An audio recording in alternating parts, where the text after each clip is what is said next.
What if I told you that the version of you you're living right now is only scratching the surface? That beneath the routines, the distractions, and the quiet resignation, there's a version of you bursting with power, courage, and clarity, just waiting to be unleashed. It's not a fantasy. It's not a motivational slogan. It's a truth buried deep under the dust of daily life. Imagine this. You stumble across an old, forgotten lamp tucked away in your attic. At first glance, it looks worthless. But then just beneath that layer of grime you realize it's actually a treasure chest, glowing with potential. That's you. That's what most of us are overlooking every single day. Here's the uncomfortable truth. Many people go through life running on autopilot. We check boxes, follow routines, stay in our comfort zone, safe, predictable, numb. And little by little, we drift further from the person we're meant to become. But Stoic philosophy stops us in our tracks. It doesn't whisper, it challenges. It reminds us that we are not spectators in our own story.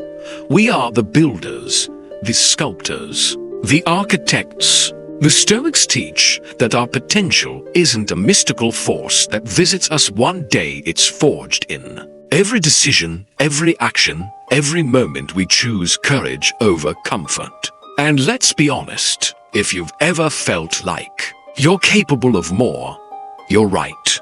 That restless feeling inside you, it's not weakness, it's a signal, a call to wake up, to shake the dust off, to reclaim the wheel of your life and steer it with intention. So why do so many of us stay stuck? Because the easy road is tempting. The known path is safe. But nothing extraordinary ever comes from staying comfortable. Stoicism doesn't promise ease, it offers something more valuable: growth. It urges us to meet life head-on, to embrace discomfort, to stretch ourselves beyond the version of us that just gets by. This isn't about survival. This is about becoming unstoppable. Because every single day, you stand at a crossroads. Do you keep living as you are? Or do you take one small, deliberate step toward something greater? It's not about huge leaps. It's about consistent effort daily. Disciplined, intentional. Yes, it's hard. Yes, it's uncomfortable. But isn't that discomfort worth it if it means unlocking your true potential? Today, we're not just talking about motivation. We're talking about transformation, how to kill the weaker version of yourself and rise into the strongest version you've ever imagined. So if you're ready to stop settling, to step out of the shadows of mediocrity and start building a life of purpose, achievement, and inner strength, then stay with me, because this is where it begins. So now that you've been reminded of the power that lives inside you, let me ask just one small favor. In return, if you find value in what we're building here, take a moment to subscribe. It's free, but it means everything. Together, let's keep transforming each day into proof of what we're truly capable of. Because no more delays, no more waiting for that perfect time. This is it. It starts right now. Let's talk about a trap, one so subtle, so quiet, that most people don't even realize they've fallen into it. Mediocrity. It doesn't come crashing in like a storm. No, it seeps in like a slow, creeping fog, disguised as routine, wrapped in comfort, masked as good enough. One day you look around and realize you've been coasting, not climbing. But here's the thing. This isn't about blaming ourselves for not being superheroes every day. This is about recognizing when we've stopped striving, when we've let potential sit idle, collecting dust. Because mediocrity doesn't always show up as laziness or failure. Sometimes it hides behind excuses. I'll start Monday. I'm Just not that kind of person. I'm too busy right now. Sound familiar? It shows up in procrastination, the tasks we delay that could move our lives forward. It lives in the comfort zones we defend, even though deep down, we're craving more. And slowly but surely, these small concessions pile up and build a life that's less than we're capable of living. But the Stoics, they saw right through that trap. To them, mediocrity wasn't fate. It was a choice, and they had an antidote. Virtue. They believed in living not by impulse, but by reason. Not by ease, but by intention. Not by survival, but by becoming the best version of themselves through courage, wisdom, temperance, and justice. When they faced setbacks, they didn't run, they leaned in. They saw adversity as training. A challenge was never a wall, it was a forge. And that's the mindset we need to reclaim. So next time you catch yourself saying, "This is just how I am," or maybe someday, pause.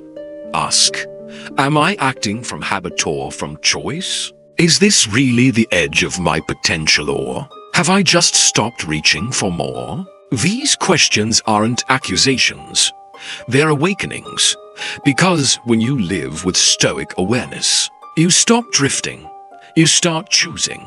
And those choices, small, steady, uncomfortable at times, are what break the cycle of mediocrity. So, how do we begin to rise out of it? With awareness. Recognize where you've been settling. Then, step by step, start reclaiming your power.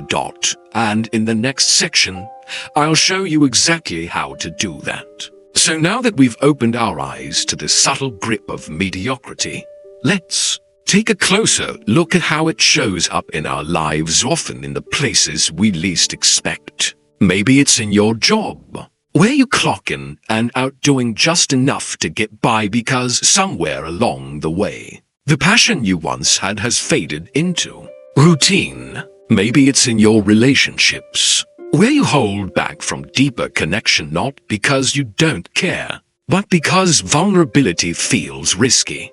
Or maybe it's in your personal goals, the ones you quietly placed on the shelf, thinking, someday, when I'm ready. Sound familiar? Once you begin to notice these areas, don't ignore them. Challenge them. Not all at once, but slowly, steadily, one step at a time. Start by setting a goal that makes your stomach flip a little. The kind that scares you just enough to mean something. Reach out to someone who inspires you, even if you think they won't respond.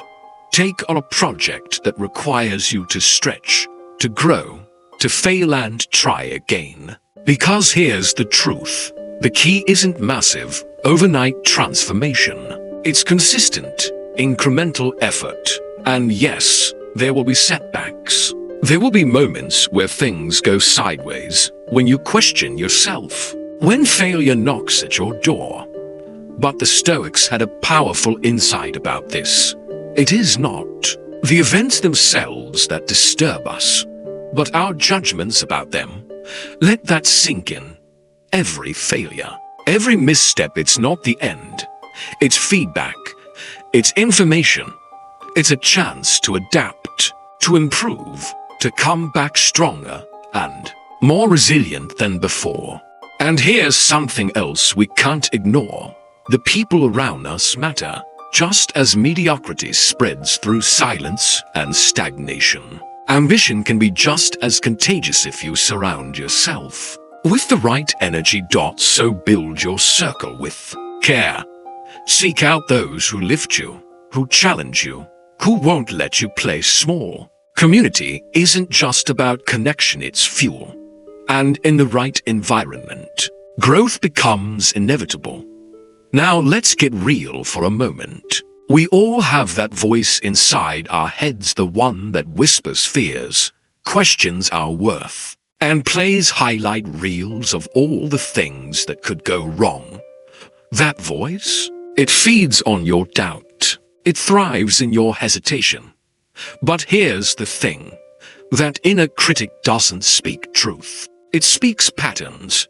Patterns formed by fear, by habit, by past experiences. The Stoics knew this well. They taught us that thoughts are not facts. They are simply impressions, temporary, often irrational, and always up for inspection. This is where the practice of prohairesis or attentive awareness becomes a game changer. It's about watching your thoughts without letting them control you. It's questioning the first emotional reaction before you let it shape your choices. It's asking, does this thought reflect who I truly am? Or is it just noise? So the next time you hear yourself say, I can't do this, pause, challenge it, and choose a different response. Because the path to your higher self isn't blocked by reality, it's blocked by perception. And perception is something you have the power to train. In the next section, we'll explore exactly how to do that. So, now that we've challenged those old patterns of thought and started observing them more, clearly it's time to go deeper. Because the real enemy isn't just the fear of failure or staying stuck in comfort zones. It's that quiet, persistent voice inside you that says, I'm not good enough. I'm just not cut out for this. Sound familiar?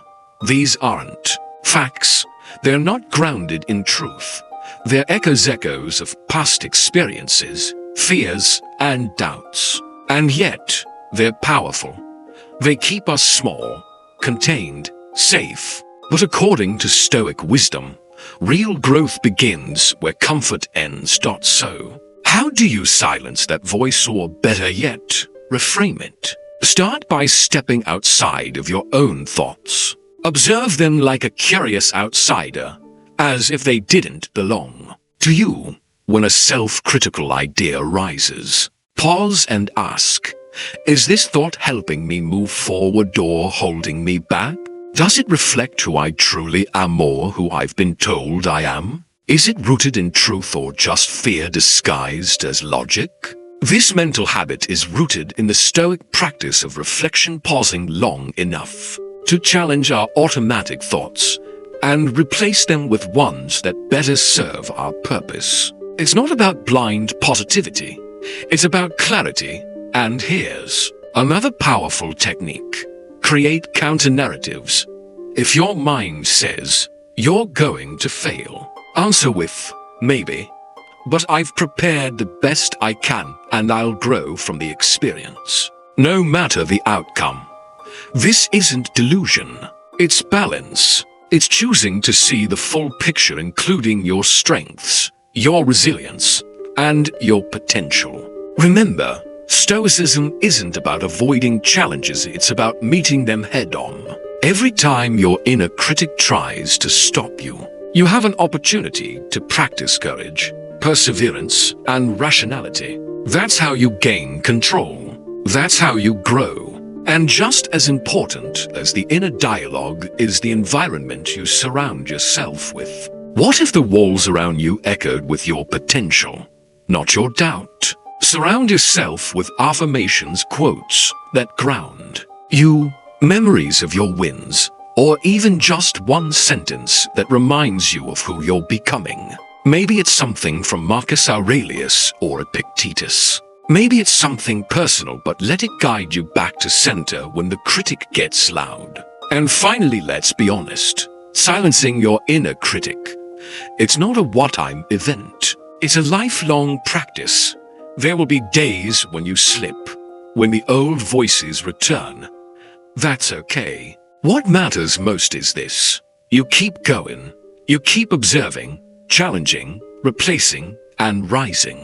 Each time you do, you take another step toward becoming the person you were always capable of being. In the next part, we'll talk about how taking bold action, no matter how small, can shift your entire mindset and start building real momentum. Are you ready? Now that we've begun confronting that inner critic, let's talk about one of the most powerful tools for silencing it, action, especially the kind that takes you straight out of your comfort zone. Yes, you've heard it 1,000 times. Step out of your comfort zone. It's printed on posters, dropped into speeches, thrown into every other self-help book. But here's the thing: behind the cliché lies a profound truth. And when viewed through the lens of Stoicism, it becomes something far more than a motivational catchphrase. It becomes a personal philosophy, because the Stoics, men like Epictetus, Seneca, and Marcus Aurelius, they didn't just write about discomfort in the abstract. They practiced it. They believed in testing one's spirit against the rough edges of reality. Why? Because struggle, they argued, reveals what you're truly made of.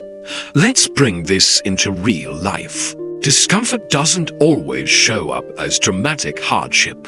Sometimes it's far more subtle. It's that voice telling you to stay in bed instead of waking up early to move your body or quiet your mind. It's the tension you feel before speaking up in a room where staying silent feels safer. It's making a difficult call, starting a scary project, or asking a question when everyone else seems to have the answer. These moments, these tiny decisions to either lean in or pull back, they're not trivial. They are golden opportunities. In fact, they are the very building blocks of transformation.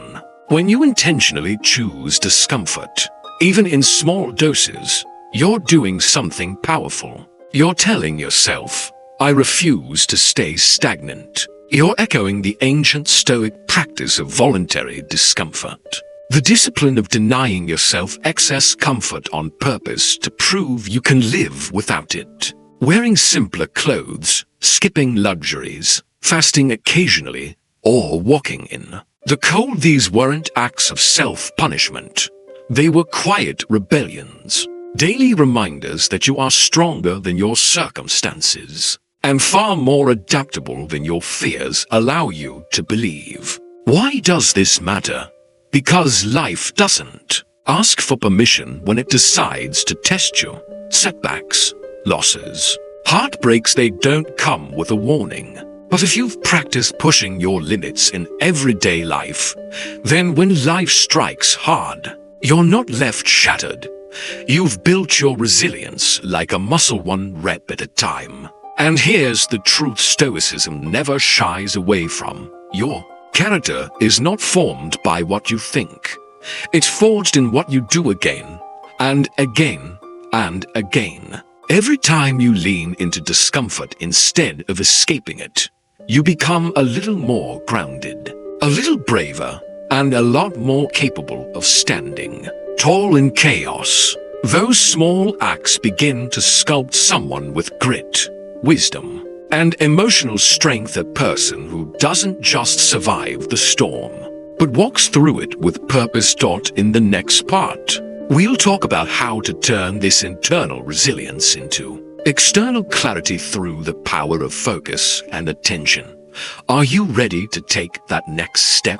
After leaning into discomfort and challenging your limits, there's something essential that solidifies all that inner growth, and it's not just effort, but accountability. So how do we begin integrating this mindset into our everyday life? Start small. Choose one thing, just one that you've been avoiding because it feels uncomfortable, uncertain, or even a little frightening. Maybe it's a conversation you've postponed for weeks. Maybe it's saying yes to a speaking opportunity that makes your palms sweat. Whatever it is, face it this week. As the day approaches, pay attention to what comes up. Notice the mental resistance, the excuses, the justifications, the way your mind tries to talk you out of it. Then pause.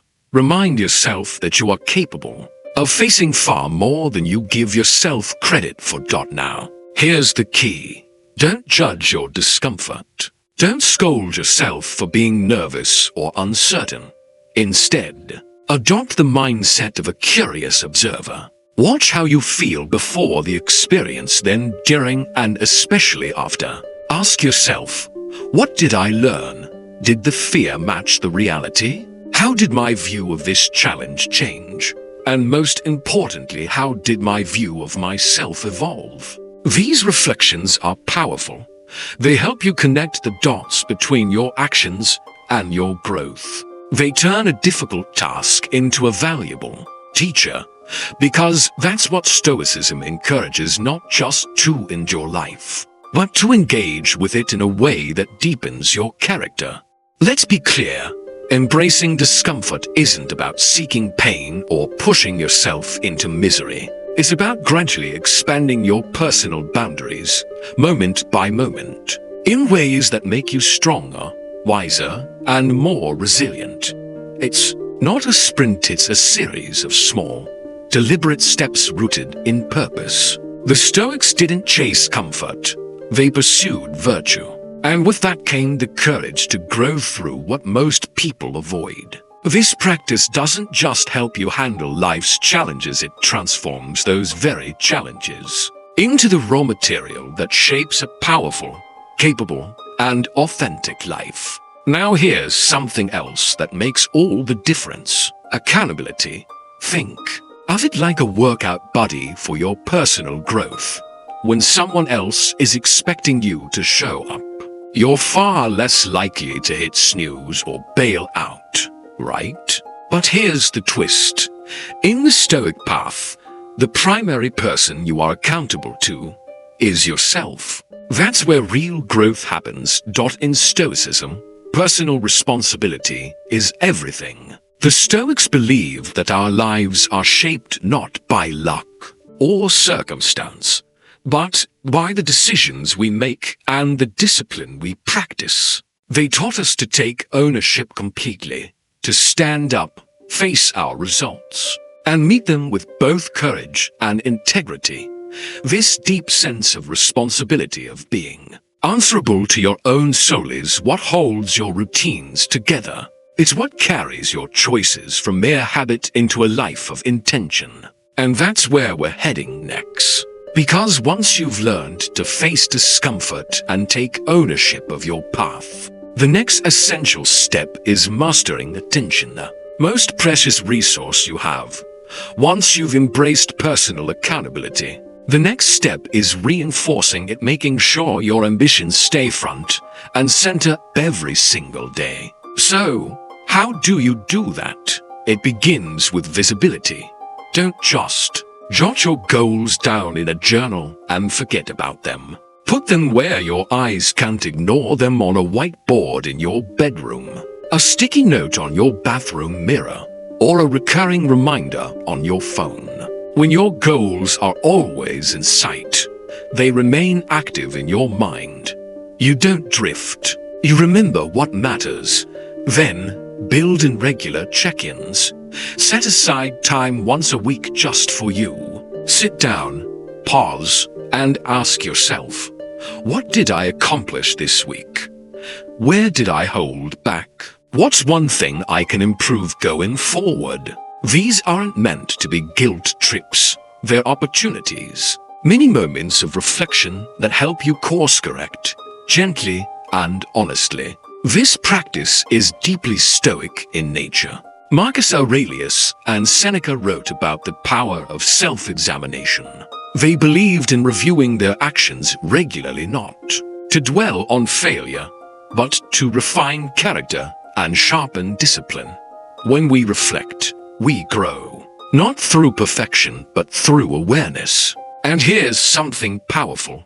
Share your goals with someone you trust, a friend, a sibling, a mentor, someone who cares enough to support you and challenge you, someone who won't hesitate to nudge you when you start to drift.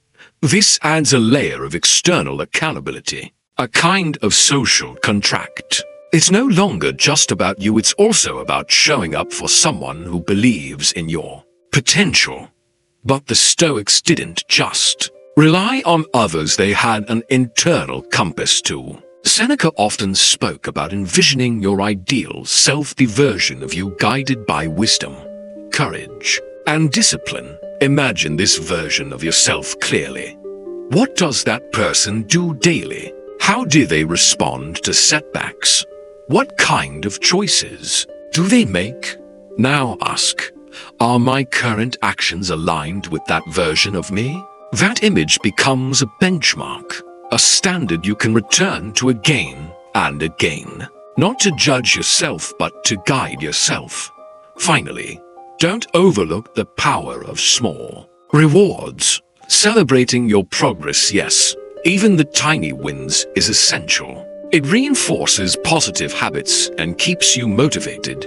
You don't need grand gestures. Maybe it's a quiet cup of coffee after a focused work session. Maybe it's a walk in the park, a favorite snack, or 30 guilt-free minutes to watch your favorite show. What matters is acknowledging your effort. Let your brain register. This matters. I showed up. I'm getting stronger. Because the road to excellence isn't paved with perfection, it's built on steady, meaningful action, and the willingness to keep going, one intentional choice at a time. Once you start rewarding your efforts, even in small ways, you create momentum. A day off to rest. That little item you've been eyeing. These aren't just indulgences, they're fuel. Because, let's be honest, the road to self-improvement can feel long. It's demanding. And without joy along the way, it becomes unsustainable. Now, let's zoom out a bit. Have you ever heard the saying, you're the average of the 5 people you spend the most time with? It might sound cliché, but there's real wisdom there. The people in our lives shape us in ways both obvious and subtle. Their attitudes, habits, and values ripple into our own. And that influence can either lift us up or quietly hold us back. Stoic philosophy understood this deeply. The Stoics weren't just lone thinkers, they were people who believed in community, in relationships that enrich character and sharpen virtue. Seneca, one of the great Stoic minds, encouraged us to choose our friends carefully, not out of judgment, but out of intention. He advised that we spend time with those who possess the traits we admire, because those traits will naturally begin to grow in us. So let me ask, who are the people you surround yourself with? Are they driven, optimistic, resilient? Do they challenge your thinking, encourage your growth, and hold you to a higher standard? Or do they resist change, feed negativity, and keep you anchored in the familiar? It's a tough but essential question, because your environment, especially your inner circle, can either be your greatest asset or your biggest limitation.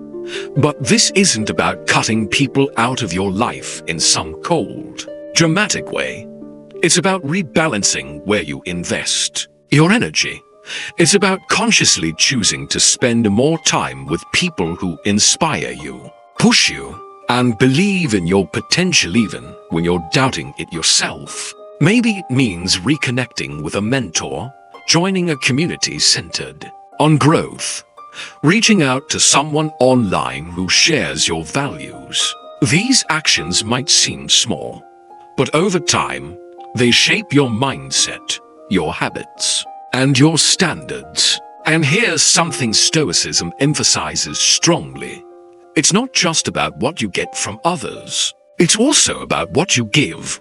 The Stoics taught that we have a responsibility to our communities to contribute, to support, to lead by example.